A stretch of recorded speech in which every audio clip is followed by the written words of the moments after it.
In this video, I'll show you how to archive Slack channels step by step.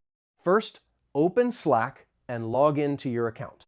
Go to the channel that you want to archive. Click on the channel name at the top of the conversation to open the channel details. Next, look for the Settings or Channel Options menu.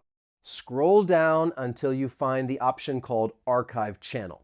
Click on Archive Channel to begin the process. Slack will ask you to confirm the action before completing the archive. Confirm the selection to archive the channel. Once archived, the channel will no longer appear in the active channel list. Keep in mind that archived channels can still be accessed later if needed. Archiving helps keep your workspace organized and reduces clutter.